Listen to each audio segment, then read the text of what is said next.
우리 오늘 설교 제목을 한번 읽어보겠습니다. 시작.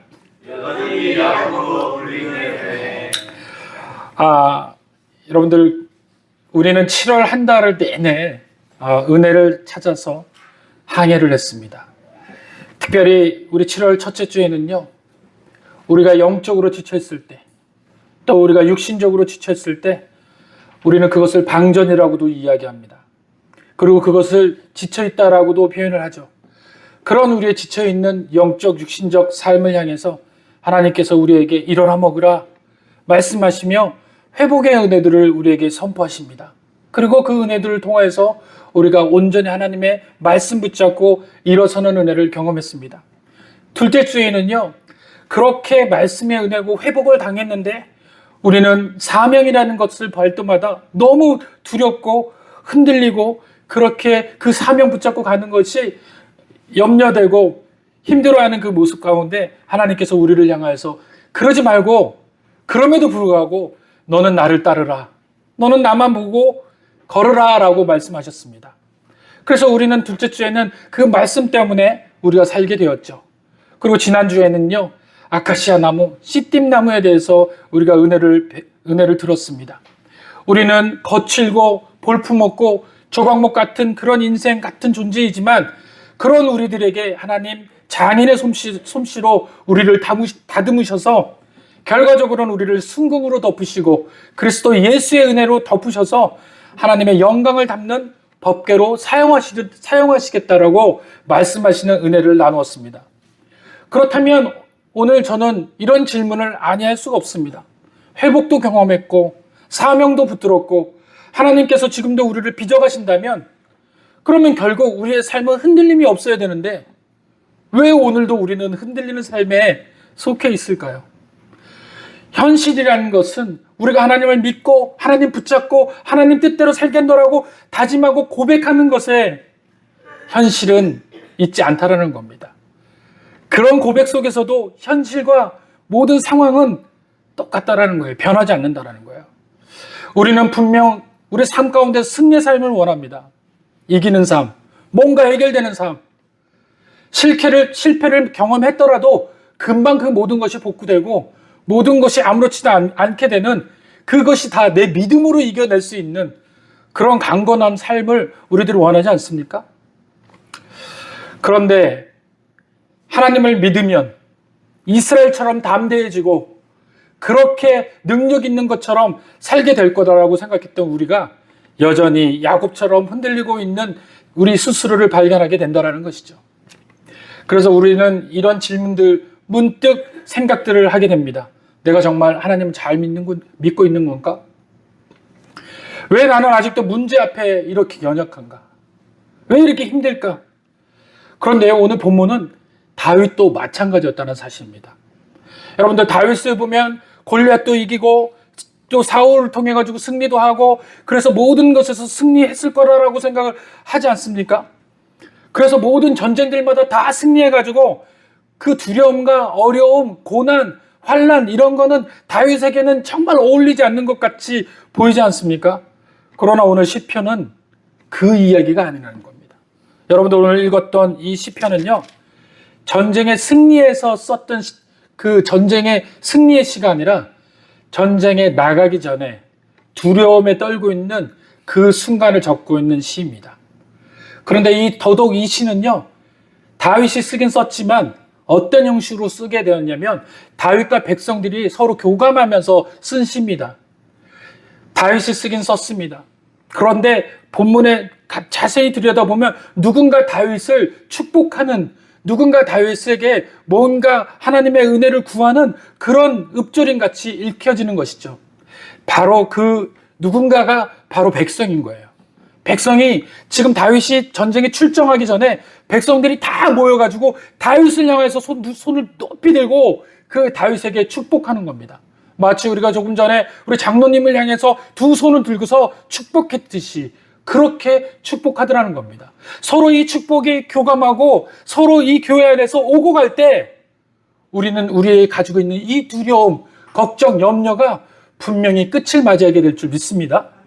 나 혼자 지고 있는 이 두려움과 염려는 그 두려움과 염려를 뛰어넘을 수가 없지만, 그러나 우리 공동체가 연합하여서 서로가 짐을 지고 그것을 아낌없이 그것을 붙들고 나간다면 우리는 분명히 강력한 은혜를 통하여서 모든 일들을 회복하며 이겨낼 줄 믿습니다. 그래서 오늘 그 자리에 여러분들이 있는 자리고, 여러분들이 이 자리에 나오신 하나님 말씀을 붙잡아야 한다는 사실입니다.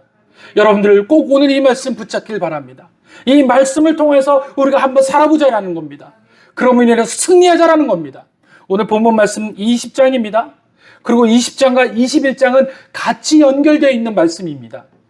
20장과 21장이 어떻게 같이 된 건지는 마지막 마무리 때 제가 말씀을 드리지만, 먼저 20장에 대해서 이야기하자면, 20장은 사무엘하 10장을 보면은 이 20장에 대해서 이야기가 자세하게 나오고 있습니다. 사무엘하 10장에 보면요, 다윗은 강력하게 전쟁 앞에 이제 전쟁을 맞이하게 됩니다. 이 전쟁은 어떤 전쟁이었냐면, 암몬과 아람이라는 두 국가가 연합해서 이스라엘이라는 나라를 치려고 하는 겁니다. 한 나라만 쳐도 힘든 그 전쟁이 두 나라가 연합해가지고 한 나라를 공격하면 얼마나 많은 그 피해가 있고 또 전쟁의 그 규모가 크겠습니까? 어마무시한 전쟁이었다라고 얘기해요. 그래서 다윗은 그 앞에 사무엘하 10장 전에 하나님께서 다윗과 연합해서 사울에게서도 승리하고, 또 전쟁마다 어떻게 했냐면 사무엘하 8장에 보면 이기고 이겼더라라고 표현을 쓰고 있습니다. 누가 함께 하셔요? 하나님이 연합해서요. 이기고 이겼다라는 겁니다. 이기고 이긴 전쟁 앞에서 늘 이겨야 되는 다윗이 오늘 이 본문에 두려움을 갖고 있다는 거예요. 여러분, 우리가 이기고 이겼다면, 하나님께서 연합해서 함께 하셨다는 걸 느꼈다면, 더더욱 우리 앞에는 고난이라는 것도, 또 형편이라는 것도, 환경이라는 것도 넘어설 수 있는 믿음이 충분히 우리 안에 거하지 않겠습니까?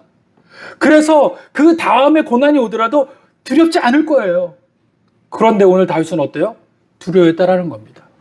다시 말하면요, 고난이 우리에게 하나님의 평강에 이기는 은혜를 주셨다 하더라도 또 다른 고난이 오면 우리는 그 고난 앞에 무너질 수밖에 없다라는 거예요. 여러분, 믿음이 많아서 하나님과 관계가 좋아서 앞으로 예상되는 고난 앞에 두려움이 없어지는 그 은혜가 있을 수도 있겠지만, 그것이 많은 사람들이 이야기하는 그 정상, 모든 사람이 하나님을 만나게 되고 은혜를 받게 되면 그 다음에 고난들은 아무렇지 않을 거야 라고 하는 생각들은 잘못됐다는 얘기예요.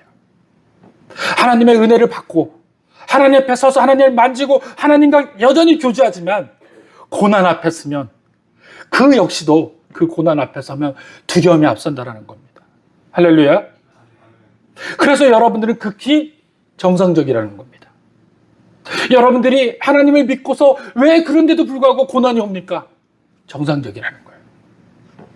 그 이유는 바로 다윗이 그 시간을 통해서 하나님을 더욱 깊이 만나러 들어가기 때문에 그렇습니다. 하나님은 고난을 주시는 그 이유가, 그 가장 큰 이유는 하나님을 더 깊이 만나게 하시려는 목적이 거기에 들어있기 때문에 그렇습니다. 우리에게는 그 고난이 가장 힘든 고난일 수도 있지만, 하나님은 그 고난 앞에 서 있는 그 누군가가 하나님을 더욱더 깊이 만날 수 있는 절호의 시간이라는 겁니다. 그래서 하나님의 생각을 알게 되고 하나님의 마음을 알게 되어서 그 고난을 이겨낼 때쯤이면 고난에 두려운 것이 아니라 하나님의 마음을 알게 된 그 역사 앞에 감사하게 되는 줄 믿습니다. 저와 여러분들이 그런 상태가 되길 원합니다. 이 연합군을 맞이한 이 다윗은 내일이면 칼을 들어야 하고 생사를 알 수 없는 그 긴장되고 절박한 순간 앞에 서 있습니다. 그런 절박 앞에 서 있는 그 왕 앞에 백성들은 그 왕을 향해서 이렇게 축복합니다. 환난 날에 여호와께서 내게 응답하시고 야곱의 하나님의 이름이 너를 높이시기를 원하노라. 아멘. 여기서 앞에 환난 날이라고 이야기를 하고 있습니다. 여러분들이 가지고 있는 고난은요, 반복되어지지 않는 습성이 있을 수도 있습니다. 다시 말하면 약간의 시간을 준다라는 거예요. 이거를 우리는 뭐라고 얘기하냐면 고난이라고 얘기해요. 고난을 받았는데, 이번에 고난을 받았는데 하나님의 은혜를 통해서 이제부터 좀 숨을 쉴 수 있는 시간으로 넘어가는 거, 이거를 우리는 고난이라고 이야기를 할 수 있습니다. 그러면 그보다 더한 건 뭘까요? 환난이라고 얘기하는 거예요. 고난이 연거푸 쌓이는 거, 도저히 틈이 날 수 없는 것, 그것을 우리는 환난이라고 얘기합니다. 더 환난은 뭐냐면요, 생명을 담보로 제시할 때 이걸 환난이라고 얘기해요. 여러분들 혹시 이제 생명에 걸려 있습니까? 뭔가 여러분들이 고난 같은데 이 고난이 목숨과 연결되어 있습니까? 이걸 환난이라고 얘기하는 겁니다. 그런데 이 환난 날에 무엇을 해야 합니까? 많은 사람들은요, 이 환난 날에 무엇을 하냐면 여러 방법들을 찾아가 나섭니다. 내가 어떻게 살 수 있을까? 어떤 방법으로 이것을 이렇게 세울 수 있을까? 여러 방법과 여러 계획들을 다 찾아 나선다는 겁니다. 다윗 역시 분명히 그 전 앞에는 이기고 이겼더라라는 놀라운 영광이 있었는데 그 다음에는 죽음을 담보해야 되는 환난이 있는 거예요. 그리고 다윗에게는 또 환난이 어떤 거냐면 바로 자기 목숨만 위협당하는 게 아니라 자기 백성, 다시 말하면 이스라엘 전체가 위협당하는 일을 경험한 거예요. 눈앞에 두고 있는 겁니다. 이걸 환난이라고 얘기하는 거예요. 모두가 다 위태로운 상황. 이건 정말 환난인 겁니다. 그럴 때 우리는 밖으로 눈을 돌리면 안 된다라는 겁니다. 오늘 보니까 환난 날에 뭐라고 이야기합니까? 백성이 여호와께서 내게 응답하시고 야곱의 하나님의 이름이 너를 높이시길 원하노라. 그런데 여기서 이스라엘 하나님이 아니라 야곱의 하나님이라고 이야기합니다. 여러분들, 야곱은 이름이 바뀌었어요, 안 바뀌었어요? 이미 바뀌었어요. 하나님을 상대해서 싸워서 이겼더라. 그의 이름이에요. 이스라엘이에요. 하나님을 상대해서 이겼다라는 것은 하나님이 힘이 없어서 다윗에게 졌다라는 얘기가 아니, 야곱에게 졌다라는 얘기가 아니라 야곱이 그렇게 붙들고 기도하고 그렇게 하나님 앞에 매달렸던 그것이 너무나 이뻐 보여서 그를 안으셨다라는 표현과도 같습니다. 여러분, 우리 이번 주 또 이번 한 번만은 정말 하나님을 붙들어서 정말 놓지 않는 그런 신앙으로 한번 나가보자라는 겁니다. 이것이 바로 야곱이라는 겁니다. 그런데 오늘 다윗에게 이 야곱의 하나님이 너희로 함께 너를 높이시길 원하노라. 다시 말하면 그 야곱 같은 믿음이 너를 하나님께서 예전에 이스라엘로 바꿨던 것처럼 너도 그렇게 바꾸리라. 다시 말하면 하나님밖에 없다라는 사실입니다. 백성도 이제 다윗에게 하나님밖에 없어라고 이야기하는 것입니다. 여러분, 환난 날은 사방에 꽉 막혀 도무지 피할 수 없는 상태라고 히브리어에서는 환난 날, 오늘 본문을 그렇게 적고 있습니다. 히브리어 차라라는 뜻입니다. 차라라는 단어인데 사방에 꽉 막혀서 도무지 꼼짝할 수 없는 상태. 사업이 막히고 건강이 막히고 인간관계가 막히고 심지어 기도마저 막힌 것처럼 답답한 순간, 그것이 차라입니다. 여러분들이 다 막혔다라고 차라할 때 다윗이 이 차라에 속해 있을 때 다윗은 하나님만 바라봅니다. 믿음의 사람에게도 분명히 환난 날에 온다라는 것을 알았던 다윗은 그 환난 날에 대해서 담대하게 하나님 앞에 나갑니다. 그렇습니다. 환난 앞에 서 있어서 환난 앞에 서 있게 되면 누구를 찾느냐, 누구를 의지하느냐로 인해서 삶은 완전히 달라지는 것입니다. 환난 날이 없는 사람은 없습니다. 모든 사람은 다 환난 날에 속해 있습니다. 예수를 믿는 자도 예수를 믿지 않는 자도 다 환난 날에 속해 있습니다. 그러나 예수를 믿는 자가 왜 예수를 믿지 않는 자보다 낫냐면 환난 날에 속해 있던 예수를 믿는 자들은 그 찾는 범위가 하나님을 찾기 때문에 그렇다는 것을 잊지 않길 바랍니다. 저와 여러분들은 그 사람들과 다른 이유는 환난에 속해 있는 것이 문제가 아니라 환난에서 누구를 찾느냐가 문제라는 것을 바로 아는 사람인 줄 믿으시길 바랍니다. 저와 여러분들은 이 환난 날에 하나님을 찾기 때문에 우리는 해결함이 있다라는 것입니다. 반드시 우리는 건져받을 받을 것입니다. 그 이유는 하나님께서도 그 이후에도 건진다라는 말씀을 하셨기 때문에 그렇습니다. 먼저 하나님을 찾으시길 바랍니다. 그러면 하나님을 찾을 때 어떤 은혜가 있을까요? 보니까 2절 3절에 보니까 성소에서 너를 도와주시고 시온에서 너를 붙이시며 내 모든 소재와 번제를 기억하신다라고 얘기하십니다. 성소가 어디입니까? 예배처예요. 시온은 어디입니까? 하나님의 거신 성산입니다. 예배처와 성산에서 하나님께서 붙드신다라고 이야기하십니다. 도와주신다라고 하시는 거예요. 다시 말하면 하나님 앞에 나아가서 하나님을 찾게 되면 하나님은 찾는 자들에게 연합하십니다. 할렐루야. 그것을 우리는 성경에서 임재라고 얘기해요. 여러분들이 얼굴을 향할 때 하나님은 이미 임재하고 계실 줄 믿습니다. 그래서 그 임재의 역할이 무엇을 하시냐? 내 안에서 담대함을 허락하세요. 두렵지 않게 하세요. 더 먼 것에 대한 것을 생각나게 하세요. 그리고 그 놀라운 그 은혜가 이상하게도 나를 지배하여서 많은 사람들이 이야기하는 그 이야기보다 나는 담대하고 놀랍게 그것에 대해서 아무렇지 않는 역사를 경험하게 되는 겁니다. 어느 때요? 하나님께서 임재하실 때. 어느 때요? 우리가 하나님을 찾을 때. 하나님을 찾지 않으면 이 임재가 우리 안에 거할 수가 없어요. 그렇게 되면 이 두려움과 놀라움은 계속해서 유지하게 됩니다. 또아리를 틀어서 그 자리를 자꾸 지배하려고 들어요. 그런데 하나님을 찾는 순간, 하나님의 이름을 부르는 순간 하나님의 역사의 은혜가, 하나님의 놀라우신 임재가 우리 안에 거하셔서 우리에게 이전에 있었던 그 어둠은 물러가게 돼 있습니다. 마치 빛과 어두움이 공존하지 못하는 것처럼. 할렐루야. 그래서 하나님의 이름을 부르십시오. 먼저 하나님을 찾기를 원합니다. 어디에서 찾아야 됩니까? 성소에서, 시온에서 하나님을 찾는 저와 여러분을 되길 원합니다. 그럴 때 하나님의 놀라우신 은혜가 있게 되는 겁니다. 상식적으로는 다윗은 지금 하나님을 찾아야 되는 상황이 아닙니다. 왕이로서 이 나라와 이 민족을 지금 지켜내려면 병력을 더 모아서 전략을 짜야 되고, 가장 먼저 해야 될 일들이 숫자에 대한 병력이 어느 정도 있는지를 먼저 생각해야 됩니다. 그런데 다윗은 그 모든 것을 내려놓고 그 급한 상황에도 하나님 앞에 올라가서 예배하기 시작합니다. 그래서 성경에는 가장 먼저 하는 것이 예배였다라고 쓰고 있는 것입니다. 승리의 시작은 전쟁터가 아니라 바로 제단 앞에 있다는 것입니다. 여러분과 육신적으로 싸워 있는 병마와 여러분들이 싸우고 있는 물질적인 그 모든 어려움들이 제일 먼저 싸워야 되는 게 현장이 아니라 어디라는 거예요? 바로 이곳 예배당이라는 거예요.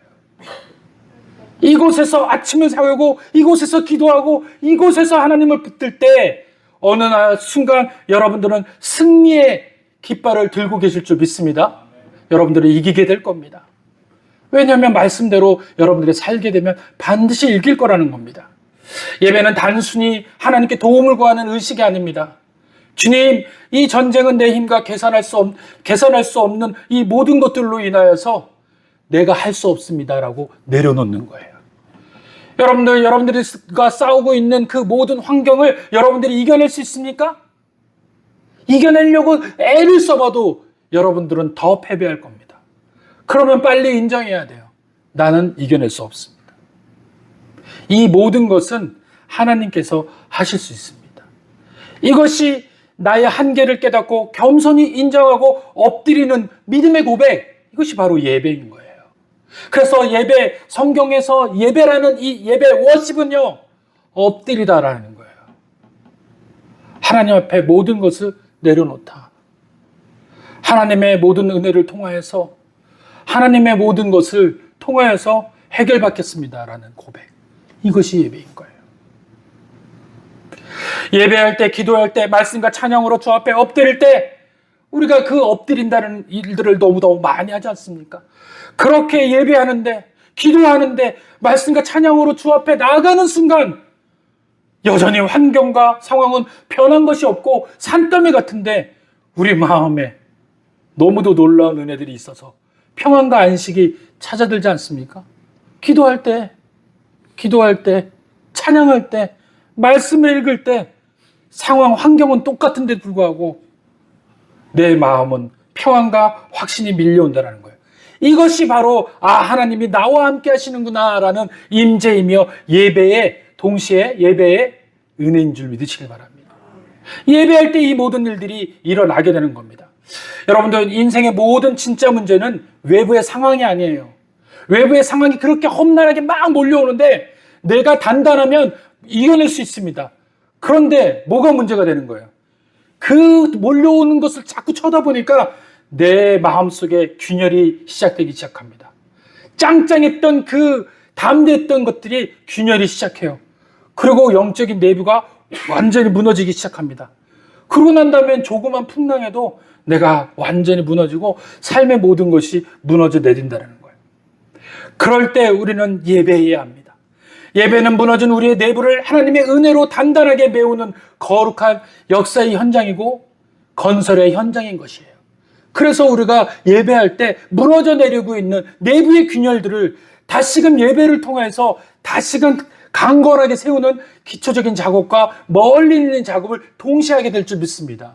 그래서 두려워하실 때마다 예배하십시오. 두려워하실 때마다 말씀 보세요. 두려워하실 때마다 믿음의 친구들을 초청해서 식사하셔야 되는 거예요.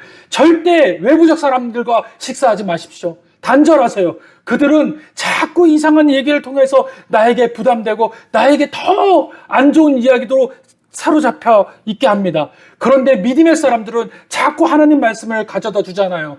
그러니 그 사람들과 식사할 때마다 그 사람들과 나누고 또 은혜를 나눌 때마다 내 환경에 있는 모든 일들을 놀라우신 그 은혜로 이겨내고 밀고 있는 그 모습들을 보게 될 줄 믿습니다.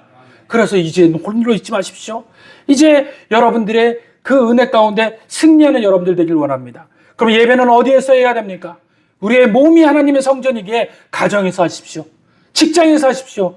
홀로 있는 골방에서 주를 향하고 얼굴을 향할 때 바로 예배라는 것입니다. 주님, 더 이상 내 입으로는 할 수 없습니다. 이제 하나님 앞에 거룩한 몸짓으로 내가 몸을 굽히오니 주여 나의 거룩한 예배를 받아주옵소서. 어디에서 하시라는 거예요? 가정에서, 직장에서, 사무실에서, 조용한 곳에서 하나님을 찾으십시오. 더 이상 제가 못합니다. 더 이상 못합니다. 하나님, 이 전쟁의 승리를 하나님께서 해결하여 주옵소서. 4절에 보니까 그렇게라도 하나님께서 역사하시는 은혜를 통해서 우리에게 응답하시는 말씀이 있습니다. 4절에서 5절에 보니까 하나님은 우리의 삶을 이루어 가시는 하나님이다라고 공포하십니다. 내 마음의 소원대로 허락하시고 내 모든 계획을 이루어 주시기를 원하노라. 할렐루야. 하나님께서 우리에게 새롭게 하시고 회복시켜 주신다라는 거예요. 내가 원하는 것이 무엇입니까? 하나님 다 들어주신다라고 말씀하시는데 우리는 여기서 착각할 때가 있습니다. 다윗이 지금 원하는 것이 무엇이에요? 자기의 기쁨입니까? 자기의 왕권을 유지하는 그 은혜인가요? 아니에요. 다윗은요, 이 백성 모두가 살 수 있는 전쟁의 승리인 거예요. 다시 말하면 하나님께서 이 전쟁에 나가셔서 이기셔서 이 백성과 우리 모두가 살 수 있는 은혜를 허락했다는 거예요. 그리고 그 은혜의 전반적인 그 은혜의 가장 핵심적인 내용은 뭐냐면 그렇게 할 수 있는 은혜가 바로 하나님의 기도, 하나님이 원하시는 것이 무엇인지 알며 기도하는 기도, 그 기도가 승리하는 기도일 줄 믿습니다. 우리는 기도하라고 하면 하나님 내 문제를 가지고 와요. 하나님 내 문제 이렇게 하겠어요. 하나님 그 문제를 해결하지 못하는 것이 아닙니다. 그 문제도 하나님의 문제 안에 포함되어 있다는 거예요.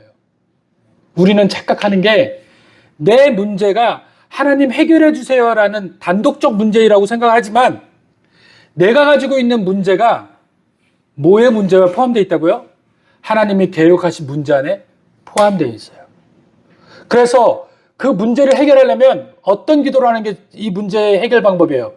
하나님의 계획을 이루어지기를 기도하면 그 계획 안에 내 문제가 들어있으니까 내 문제는 자연히 해결될 줄 믿습니다. 하나님 계획 안에 있는 내 문제는 극히 작은 일부분의 문제예요. 그런데 하나님의 계획의 큰 그거는 하나님께서 반드시 이루어야 될 문제인 줄 믿습니다. 그래서 하나님은 그 계획을 이루실 줄 믿습니다. 근데 어떻게 그러면 우리가 예배 안에 또는 기도 안에 하나님 앞에 하나님 임재도 경험하고 예배도 했어요. 그럼 우리는 어떻게 기도해야 됩니까? 여러분, 기뻐하며 기도하십시오. 여호와께 기뻐하는 겁니다. 여호와를 기뻐하는 거예요. 하나님, 저는 하나님을 기뻐합니다. 하나님이 저의 아버지 되심을 기뻐합니다. 하나님이 저의 생명을 붙들고 계심을 기뻐합니다. 할렐루야. 왜? 하나님 저를 살게 하실 줄 믿으니까, 회복시킬 줄 믿으니까 저는 기쁩니다. 여호와를 기뻐하는 여러분들 되시길 원합니다. 다시 말하면 기뻐하고 사랑하여 주님과 가까워질수록 우리 마음에는 내 욕심 대신 하나님의 마음과 뜻이 담기기 시작한다는 것입니다. 하나님 이것만 해주세요. 하나님 이것만 해결해 주세요라고 기도하지 마시고 하나님 우리보다 훨씬 더 넓은 미래와 영원한 평생을 보고 계신 그 하나님, 그 하나님의 놀라우신 은혜대로 우리의 모든 것을 맡겨오니 해결해 줄 줄 믿습니다라고 기도하시길 바랍니다. 빌립보서 1장 6절은 이렇게 약속합니다. 너희 안에서 선한 일을 시작하신 이가 그리스도 예수의 날까지 이루실 줄을 우리가 확신하노라. 아멘. 참된 믿음이라는 것은요, 내 계획에 이루어지는 것을 믿는 것이 아니라 나를 향한 하나님의 선한 계획은 결코 무너지지 않고 반드시 이루어진다는 사실을 믿는 것입니다. 아멘. 내 계획을 믿는 것이 아니라 하나님 계획이 반드시 이루어진다는 걸 믿는 것입니다. 그럴 때 6절에서 9절을 보면 이렇게 이야기합니다. 여호와께서 자기에게 기름 부음 받은 자를 구원하시는 줄 이제 내가 아노니 그의 오른손에 구원하신 힘으로 인하여 그의 거룩한 하늘에서 그에게 응답하시리로다. 어떤 사람은 병거, 어떤 사람들은 말을 의지하나 우리는 여호와 우리 하나님의 이름을 자랑하리로다. 아멘. 여러분들 이제 6절에 보면은 여호와께서 그의 기름 부은 자를 구원하시는 줄을 안다라고 이야기하고 있습니다. 시편 기자, 다시 말하면 다윗이 그 앞에서는 뭐라고 이야기했어요? 도와주세요. 제 기도를 들어주세요. 알아주세요. 이렇게 이야기했는데 뒤에는 어떻게 이야기합니까? 이제 하나님 마음을 내가 아노니 라고 이야기하고 있습니다. 하나님 임재 경험하고 예배 드리고 또 하나님 앞에 기쁨으로 기도했더니 하나님 마음을 알게 된 거예요. 이제 안다라는 거예요. 담대해지기 시작한 겁니다. 하나님의 생각을 알게 되는 거예요. 하나님이 우리 기도할 때, 하나님이 하나님 앞에 나아갈 때 선명하게 확신을 주시는 겁니다. 내가 안다라는 그 확신이 어디에서 오는 겁니까? 바로 하나님 앞에 오는 겁니다. 그리고 그는 그 상황이 변하겠다는 거, 하나님이 나와 함께 하셔서 내가 이기겠다라는 그 확신이 무엇으로 이야기하냐? 바로 저와 여러분들이 7절 이야기, 7절 말씀입니다. 다 같이 한번 읽어봅시다. 시작. 어떤 사람은 병거, 어떤 사람은 말을 의지하나 우리는 여호와 우리 하나님의 이름을 자랑하리로다. 많은 사람들은 이런 예배 가운데, 임재 가운데 하나님 앞에 예배하며 임재하며 기도하며 관계 가운데 없으니까 확신이라는 마음이 내 마음에 들어오지 않아요.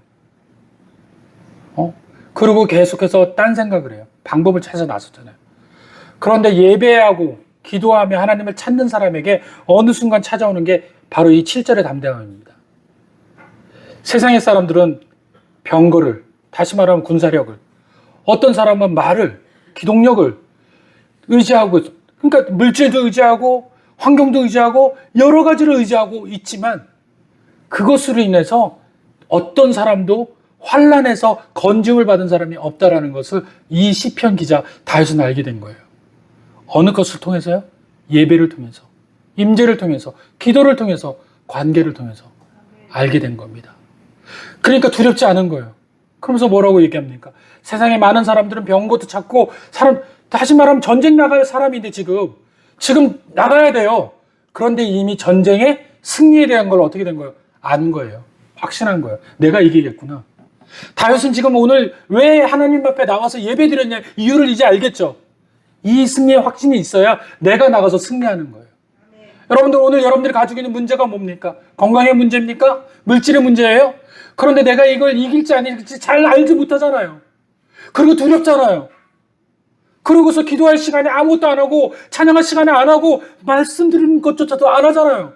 그런데 어차피 어떻게 여러분들의 환경에서 이길 수 있는 승산이 있겠습니까? 상대가 어떤지를 알지 못하는데 예배와 기도와 하나님과의 관계 가운데서 이걸 얻으라는 거예요. 그랬을 때 여러분의 삶 가운데서 하나님이 알려주셔서 어떤 사람은 병거를, 어떤 사람은 말을 의지하나 나와 우리는 여호와 우리 하나님의 이름을 자랑하리로다. 할렐루야. 전쟁 나가지 않았는데 이제 난 전쟁을 이겼을 거라고 확신하는 겁니다. 저와 여러분들이 이러길 원합니다. 그리고 8절 9절에 보니까 어떻게 더 확신하냐면 그들은 비틀거리며 엎드러지고 우리는 일어나 바로 서고 여호와께 구원할 것이다. 할렐루야. 그들이 누굽니까? 나를 대적하고 있는 병마, 나를 대적하고 있는 환경, 나를 대적하고 있는 그 모든 것들은 다 비틀거리며 엎드러지고 나는 바로 일어서리라. 할렐루야. 여러분들이 이렇게 세울 줄 믿습니다. 이 말씀에 대해서 여러분들 확신을 가지십시오. 제가 여러분들에게 전하는 이 말은 제가 여러분들을 위로하기 위한 말이 아닙니다. 여러분, 저는 한 주 동안에 이 말씀 가지고 너무도 혼란스러웠습니다. 어떤 말씀을 가져야 될지 알지 못했습니다. 중언부언하게 될 수도 있을 거라고 생각했습니다. 어제 저녁 6시, 7시 될 때까지 말씀이 해결되지 않아서 상당한 스트레스를 받고 있었습니다. 그런데 8시쯤에 하나님 한 줄기의 빛을 갖다 주시는데 이것이 너의 문제인데 왜 너는 엎드리지 않느냐? 왜 너의 교회의 문제인데 너는 내 앞에 엎드릴 생각을 하지 않느냐? 왜 나한테 한 번도 물어보지 않느냐? 여기에 있는 모든 각기 다른 여러분들을 불러 모으는 이유가 바로 이 말씀을 듣고 여러분들 삶 가운데서 흔들림 없이 환경을 통하여서 이기는 삶이 있는 것을 경험하는 것이 아니라 여러분 내적에 있는 내 안에서 흔들림 없는 하나님의 말씀으로 환경을 초월해 나가는 여러분 되시길 축원드립니다. 여러분들 안에서 여러분들을 붙드십시오. 하나님은 여러분들과 함께 하십니다. 그리고 여러분들이 무엇을 하든지 간에 여러분들 이기는 삶으로 이끄실 줄 믿으시길 바랍니다.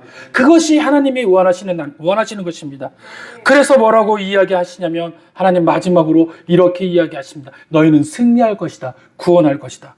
그런데 우리는 한 가지 남았습니다. 무엇이 남았을까요? 이스라엘 하나님이라고 하지 않고 굳이 왜 야곱의 하나님이냐라고 얘기했냐라는 겁니다. 왜 야곱의 하나님? 이스라엘은 하나님과 겨루어 이긴 영광의 새 이름입니다. 하나님이 다스리는 승리자의 이름이 이스라엘입니다. 그런데 여러분들 아셨어요? 성경에 이스라엘 이름은 2500번이나 등장합니다. 야곱이라는 이름은요 300번 정도 등장해요. 그러니까 다시 말하면 하나님은 어쩔 때 이미 이름이 바뀐 사람이 너무도 많아요. 아브라함은 처음부터 끝까지 바뀐 이름으로 불렸어요. 아브라함으로. 그렇죠? 베드로도 이름이 바뀐 다음에 베드로라고 부릅니다. 그리고 사울도 바울로 바뀐 다음에 바울로 불렀어요. 그런데 야곱은 이스라엘에서 상황이 뭔가 있을 때마다 늘 이스라엘로 불리지 않고 야곱으로 불렸습니다. 야곱이라는 이름의 뜻은요, 뒷덜미를 잡다, 비열한 인간 이라는 뜻이에요. 그런데 오늘 지금 다윗은 나갈 때 하나님 앞에 기도할 때 비열한 뒷덜미를 잡은 사람의 이름으로 영광을 이야기하고 있어요. 이미 바뀐 이름은 하나님이 이긴 자, 하나님이 다스리는 승리자의 이름이 있는데도 불구하고 왜 그랬냐라는 거예요. 전 그 질문이 시작해서 이 말씀을 함께하게 되었던 것입니다. 야곱은 움켜잡는 자이고 속이는 자이고 두려움 속에서 끊임없이 자기 계산기를 두리는 연약한 사람입니다. 부끄러운 이름인 것이죠. 그렇게 보면은 이스라엘이 훨씬 더 잘 어울리는 그 본문인데, 그런데 하나님은 환난날을 맞이한 모든 성도들에게 이렇게 이야기합니다. 나는 야곱의 하나님이다 라고 당신을 계시하고 계십니까? 환난의 날이 오면 우리 역시 당당한 이스라엘로 서 있는 것이 아니라 다시 두려워 떨며 계산하는 야곱으로 돌아가게 됩니다. 평소에는 주님 함께 하겠습니다 담대히 고백하다가도 병원에서 검사 결과를 기다릴 때, 경제적인 외통수에 걸렸을 때, 자녀의 문제로 밤잠을 이룰 수 없을 때 우리는 금세 염려하고 불안해하며 야곱처럼 계산기를 뚫립니다. 그리고 스스로를 향해 자책합니다. 나는 왜 아직도 이 모양일까? 나는 왜 은혜를 받고도 여전히 야곱처럼 흔들리냐는 겁니다. 바로 그때 하나님은 낙심한 저를 향해 이렇게 이야기한 것입니다. 세상아, 낙심하지 마라. 그래서 내가 야곱의 하나님이다. 이스라엘의 하나님, 그렇게 이야기하는 것도 있지만 너같이 흔들릴 때 내가 너를 붙들기 위해서 있는 그 하나님이라는 겁니다. 여러분 오늘 흔들립니까? 그러면 잘 오셨습니다.